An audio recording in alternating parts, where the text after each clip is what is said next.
Hello there everybody, welcome back to Groundswell Ecosystems YouTube channel.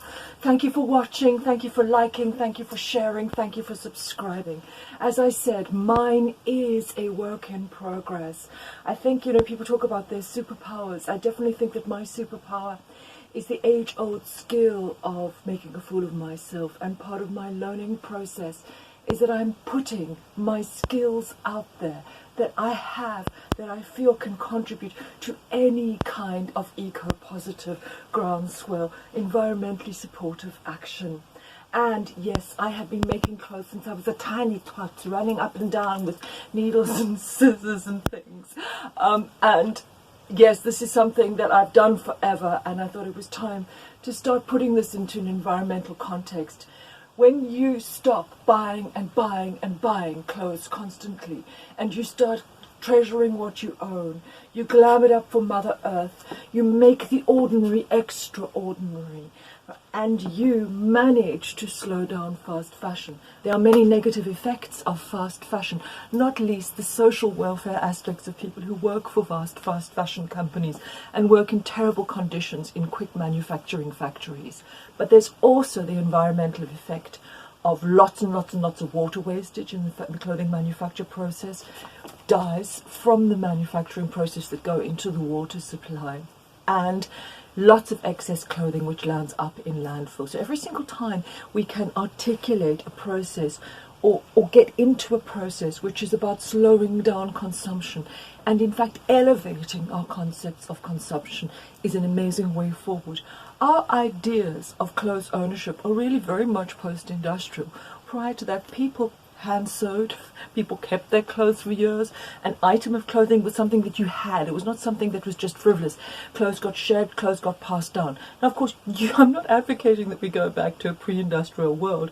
I'm advocating, in a number of chain of environmental influences, I'm advocating that we reimagine how we own in the first place, and that we get into the concept that less is more, and that we expand what we own and we start glamming it up for Mother Earth.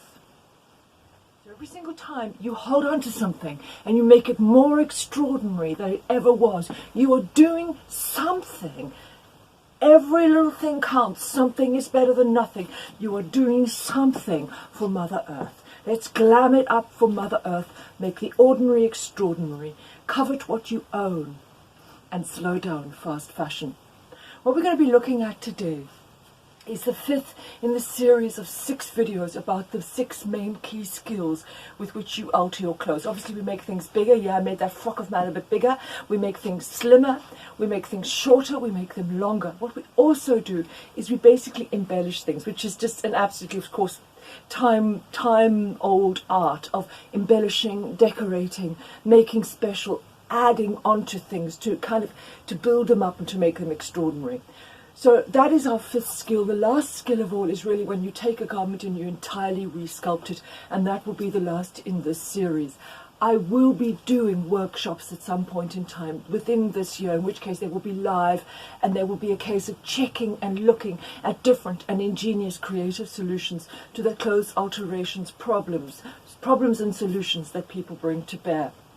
Yes, so what I want to start with today is I want to start with one of my favorites, which is, I can see I'm far away, but I'm going to come much closer up to show you these details. I promise. Anyhow, so what I'm going to show you today is one of my absolute favorites, and these are actually ancient in the sense of, many cultures have actually used these. They're actually cowrie shells, and I simply adore them, so I'm going to show you today how to sew them on. We're coming right up to the screen. There you go. All right, and in the next shot, you're going to see some of the other techniques that I use step by step in frock version, and then after that I'm going to show you how to do these techniques and then look at the finished result of an altered, embellished and decorated garment on top of that. Yes.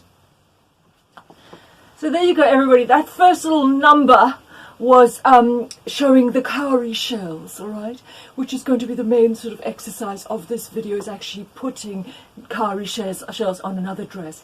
The next technique I want to show you, which is much beloved to me, I like it a lot, is when you take decals, you take iron-ons, you iron them on, and then you do sew around the edges. You don't have to, depending on the strength of the iron-on, but there you go. That is one of the techniques. I've done it on this jacket, which I'm much fond of. It is a blossom jacket. Let me show that to you. It is a blossom jacket, and then underneath what I've got is I've got ta-da! What's this all about, really?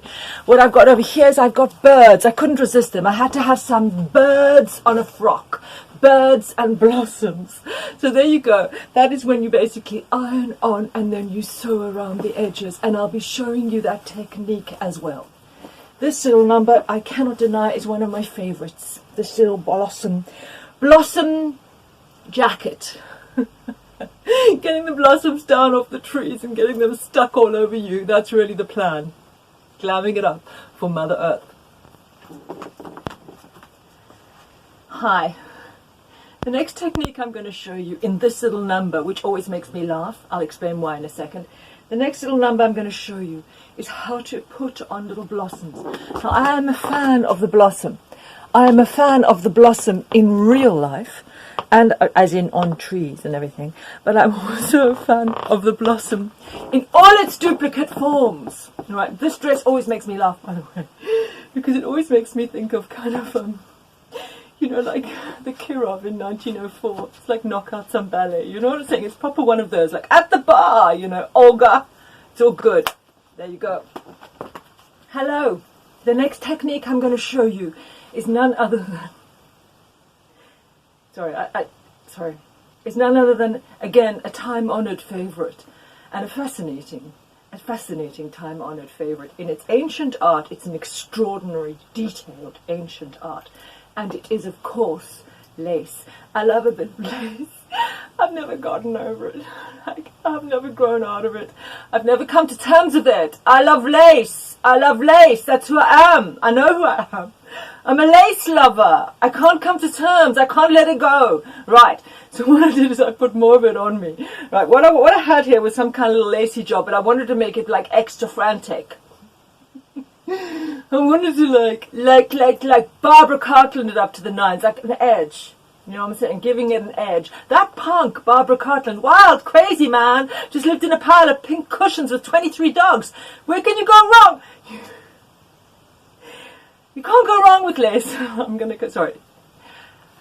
Now I'm going to come closer to the camera, right, to show you a lace close-up. You see what I did here? It's very much like the decals. They're actually iron on. I went steaming on the iron. All right, there we go. All right, and here, get rid of this jewellery. Cough, cough, in the way. All right, and here we go. I just whacked on some more lace here because I wanted it, like, as they say, to be a lot more extra. Just basically a lot more extra. Basically a lot more extra. Where can you go wrong? Much more lace, and I'm going to show you later on some of the lace techniques as well.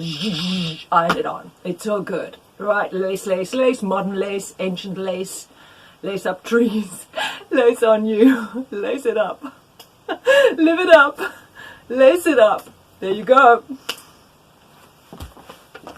What I'm doing now is I'm just going to quickly do a dreamy little panning shot over some of the exemplars of garments on which I have actually put cowrie shells, because clearly I am much fond. There you go. Spot a glitter. Right, spot a sequin wear. Sequin philosophy, you own them, you wear them. It's the bottom line, you own them, you wear them. That's Thursday morning, by the way, anytime, any day. And here we go. Here is the original dress. And there are the cowrie shells all the way down the neckline. There you go. Here are exemplars of applying decals and patterns, some blossoms, a favourite jumper which I decided to festoon with leaves, silver leaves. Some glitter, yes indeed, some glitter, responsible sequin ownership with a multitude of birds. And there you go. There's the original dress. Blossoms everywhere, blossoms on checks. Love a blossom. Blossoms everywhere, blossoms on checks. Love a blossom.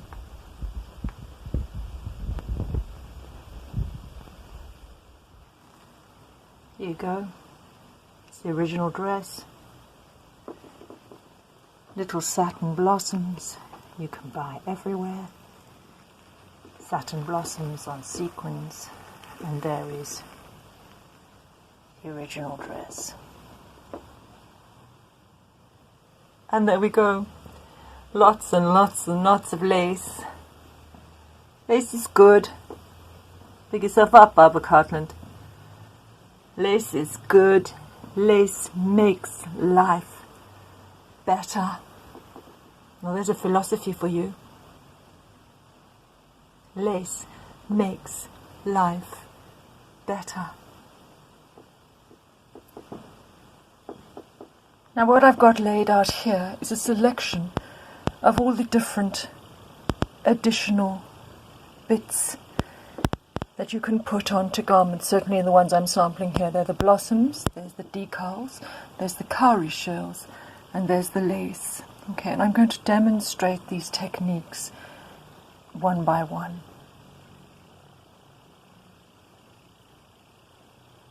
I'm going to do them on this piece of calico. I'm just pulling back so that you can see that. On this piece of calico, so that all of the samples are in one place and all of the techniques are in one place. And then I'm also going to demonstrate how to put cowrie shells onto a garment that I'm actually working on. What I've done here, I'm just going to pull back a bit. What I've done here is you see, in fact, a table with a towel on it instead of an ironing board. And this is because it gives a wider, obviously bigger surface on which to iron, and that can be really, really helpful. So I recommend that you do that. I recommend that you use a bigger surface, if you need, with a towel on instead of an ironing board. Of course you can use an ironing board, but this can be very helpful. Right, so what we have here is we have the first exemplar, which is how to iron on one of these decals. Now, it's fairly grisly, sort of spooky smiley faces, which I find quite unpleasant, but anyhow, you turn them over, and what you'll see on the other side is a layer of glue. So you place them where you want them to be, and of course I'm just doing this on a sample bit of fabric, a bit of calico. You place them where you want them to be. The iron level that I have set is in fact a medium heat iron, but with high steam. Traditionally they say you're not meant to use steam on the decals, but I disobey that because I tend to be ironing things on different kinds of fabric, and the thickness of the fabric on which you're ironing will vary, and you want to protect the surface of the iron-on, and you want to protect the fabric underneath. So my preference is to use a lighter heat on the iron and to use high steam, and it's a safer way of doing it. Right, so there you go. So there's the fabric. You cover the top of the iron-on with a piece of fabric to protect it, right? And then you iron on, right? Doesn't matter, you can test it a few times. So I'm ironing on here, ironing on. I'm going to shoot a bit of steam because it will increase the heat, all right, without singeing the fabric. Right, so let's have a look. Right, those are both completely on. Right, I just tested the edges. They are both completely ironed on.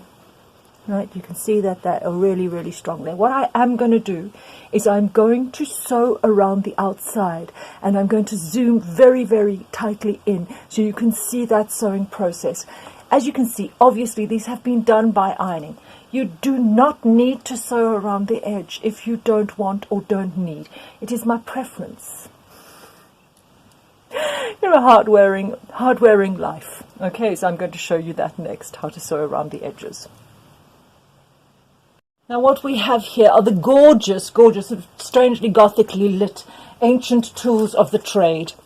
Scissors, thimble, needle and thread. Love it. Okay, so I'm going to quickly, no, it's probably going to take about 3 goes on camera, but no, it's a nice big needle eye there.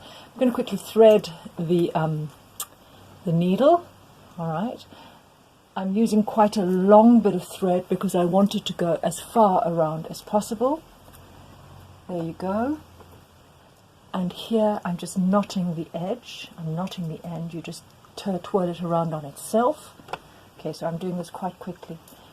A thimble. I'm fascinated by stuff that's been around forever and is still being used. I'm absolutely fascinated by it in our technological age. So what you do here, let me get this right up to you over here. You slip this. I'm going to actually do it. I'm going to start it from the other side because it is it's got a big knot in it. You slip it through. Okay, there we go. Then what you do is you start to sew in really small little stitches. Zoom that right in as tightly as possible. Small little stitches around the edge of the iron-on. You do not have to do this if you feel absolutely fine about the quality of the iron-on, but it's perfectly possible to do. Right? The idea, of course, is that you get it as small as possible and as unnoticeable as possible. And of course you use the same color thread as the iron-on, unless of course you're going for a contrasting effect. So there you go. And you keep going all the way around. I'm going to show you the stitches on the other side. There they are. They are small stitches. Keep them small, right, and strong. I've double threaded the thread. I haven't done it just one. I've done it right over itself and knotted at the end. Right, so what you would do is you would keep on going all the way around, all right? You would see all the threads, all the stitches all the way around, and then you would be absolutely certain. Belt and braces, as they say. You get your grizzly smiley face on your clothing, on your garment as you wanted. There you go. The next technique I want to demonstrate to you is how to sew on one of these little, frankly, exquisite little satin blossoms. Right. Business as usual. Here's the thread, thimble, scissors, and your needle. Same rules apply. I am going to thread that. It's a needle with a big eye, so it's actually easy to thread. Do quite a long amount. Double it over so that it's stronger. All right, I'm just going to cut that. Okay, in the matching thread, as matching as possible to the leaves. All right, do a knot on the end. There you go. Now, there you are. I am going to start this again. I'm just going to take that right close up. I'm going to start this again on the underside so that the knot is hidden.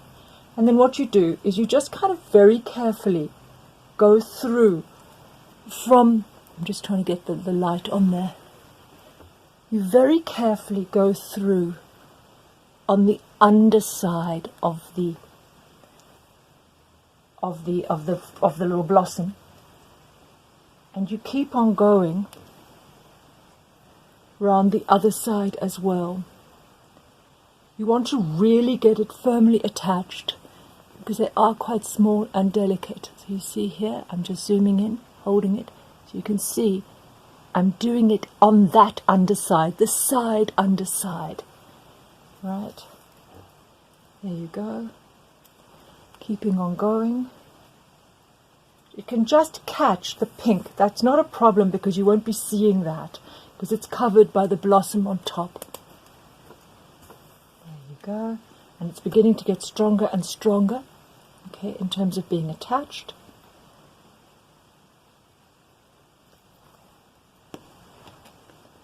Right. Okay. I'm going to do some more on this side. It doesn't matter if the green thread goes into the blossom section, the pink section, because that is covered by the top. You don't see it because it's underneath and it's on the side. Right, there you go.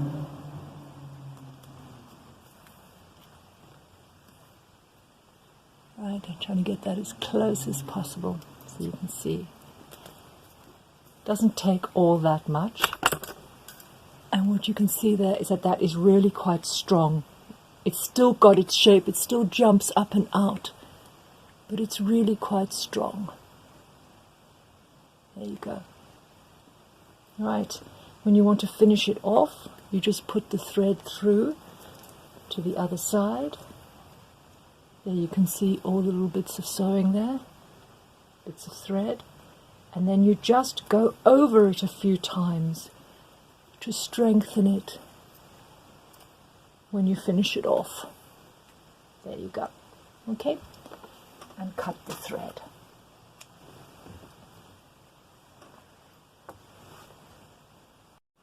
Et voila. Right, there is your little satin blossom. You can get these on the internet. You buy them in like packets of hundreds or whatever. It's all good. What I'm going to show you now is one of the basic techniques for how to get a bit of lace onto some fabric. There it is. It's kind of spidery little cotton job there. Okay. Needle and thread, and I'm using white thread here. It's not going to make a significant difference. Use white, use cream. All right. Again, thread, and do it with a double strand. Oopsie. Right. Hold on. Do it with a double strand of thread. There you go. And knot the end. Okay. Right. Now with this, use the thimble, helps you to push it through. With this, you're just going to be really, really delicate with it. And you're going to pick up over the little edges over there, and then do it repeatedly. I'm joining it, I'm starting it from the underside. What you're going to do, let me just take this far closer. You're going to pick up a little bit over it. I need to take that closer. You're going to pick up a little bit over it. Go underneath. Come up again next to the bit where it is. And keep on going. So basically most of the sewing takes place on the underside. You don't see most of the stitches. I should have actually done that in black. The stitches are there. You don't see them because they're on the other side. You just use small little nicking stitches to catch the lace on the top. Right? Just small little nicking stitches. It's not a perfect science. The idea is just to get it securely down on the fabric. And it can even be a little bit tenderly on the outside, because us lace lovers, we like a bit of tendriling. Right. There we go. Okay. Keep on going, and you can just really kind of fairly, as I said, it's not an exact science. What you can see here is that that is attached now.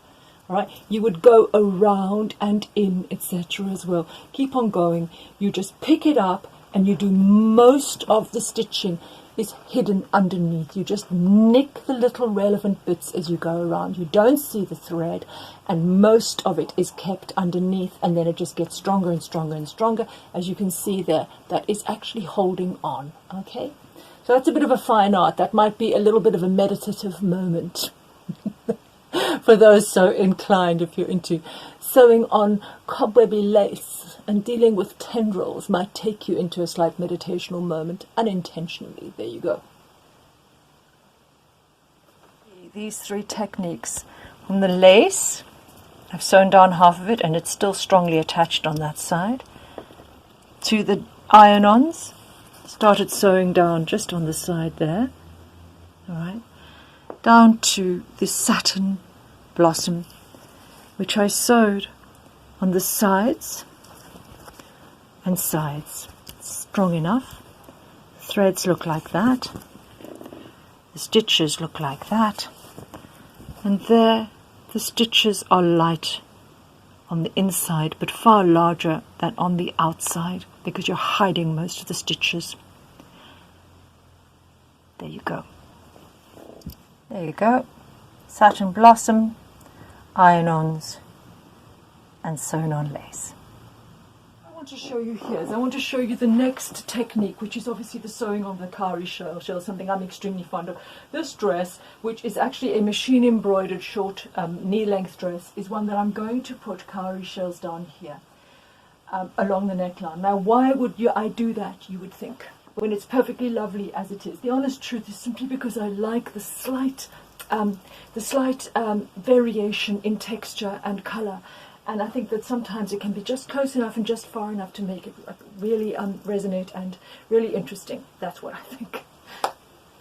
Place them just to have a look at the kind of distance between each other, them, that I would like. Now I'm going to take them all away and I'm going to show you the first one and show you the process in depth and close up of how you actually sew them on. There you go. Get rid of these for the moment. I've tested that. There you go. So as I said, what happens with the Kari shell is that, I'm just getting that into focus, take it a bit further back, is that they cut off the back and effectively they leave you with a place over there when you can sew and a place over there. So what I'm going to do is I'm placing this on the place where I want it to be. From the other side of the garment, from the inside, I put my needle right through. There you go.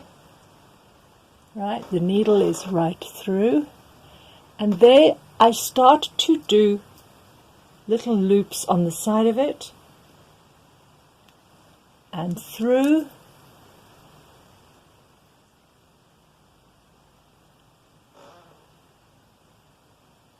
A loop through,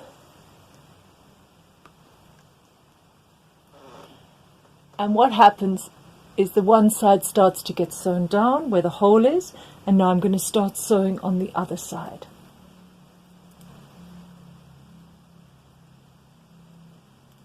Just want to show you some more of that process close up.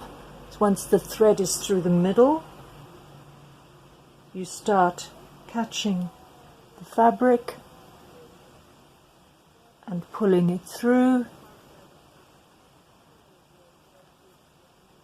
repeatedly. You'll need to do it quite a few times, and you have to do it on both sides of the shell. You will be able to get through the hole there in the middle.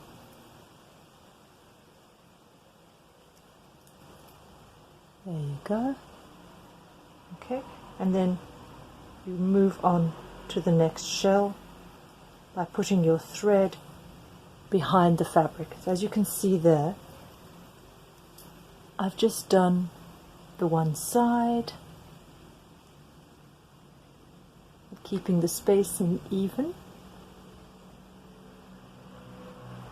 and then there I'm just doing the other side, and soon that will be done.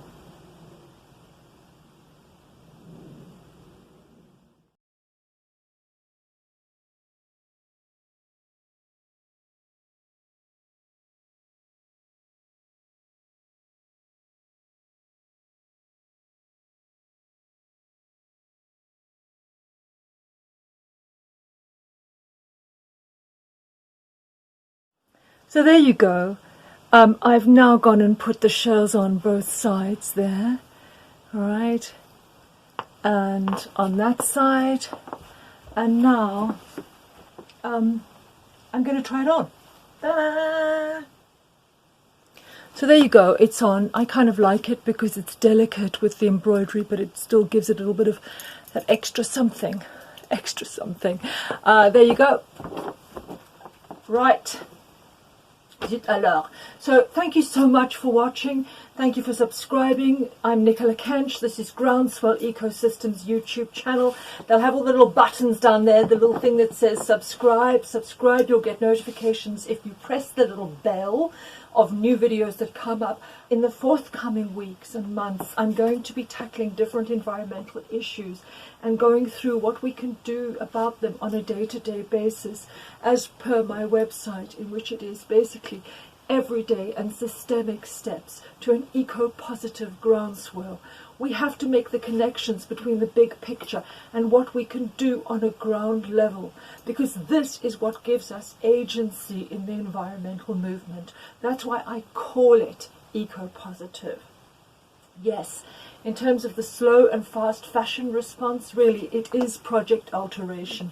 It is to make the ordinary extraordinary, to covet what you own, to slow down fast fashion, and to glam it up for Mother Earth. Thank you for watching. The next video in this series is going to be looking at how to entirely restructure some garments. If you've got stuff that you've been doing, send in the photographs and I'd love to feature you in the videos. Best wishes, glam it up for Mother Earth, step by step, every day, and systemic steps to an eco-positive Groundswell Ecosystems YouTube channel. And this is Nicola Catch. Till next time.